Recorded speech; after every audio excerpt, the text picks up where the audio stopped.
It was right before my first shidduch date that I called my father and said, Dad, what should I talk about the whole time? After a couple awkward minutes with the parents, eventually I'll meet the girl. I'll have to sit down and schmooze.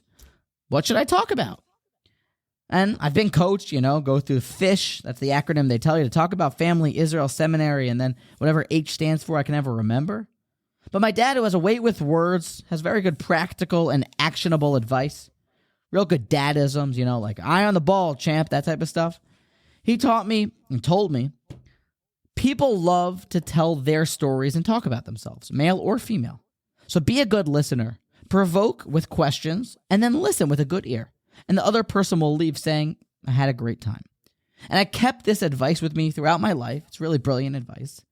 And when you come to the Seder tonight, you're going to hear the story and you're going to listen to it. And be a good listener and enjoy the story and relive it. And the person and the people that are telling it, and as you listen, or maybe you're telling it, it's very exciting. Yet maybe you're like me, that I'm saying in jest now the following, that you have a father or grandfather or bubby that has told you a story about their lives once or twice before. And now they go again for the 100th time to tell you the same story you've heard before. And say, Sonny, did I ever tell you the time that I graduated college with Bubba Zadie, and everyone sighs. I've heard the story 100 times. Maybe it could feel like that.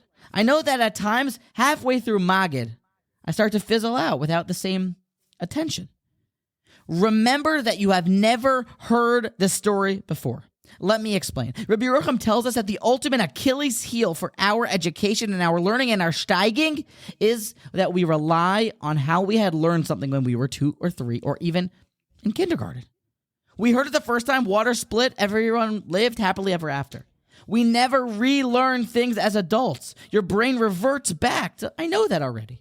You have never learned this story this year, with this head, as an adult. Do you know the Svas Emes said that we went betoich hayam? That means we were in the water when the water split. New water was created and we were able to live in it like fish. A whole new understanding of betoich hayam. You know that there was 50 donkeys that came with every individual between 20 and 60. That was males between 20 and 60. There were 600,000 of them, and each single one of the 600,000 individuals had 50 donkeys. You know that the whole Klal Yisrael then left with 30 million donkeys? Learn the story brand new like an adult. Learn it like you've never heard it before. Come with a blank canvas. Come with open ears. Learn it like a child, like a kindergartner, and enjoy the story like a first date.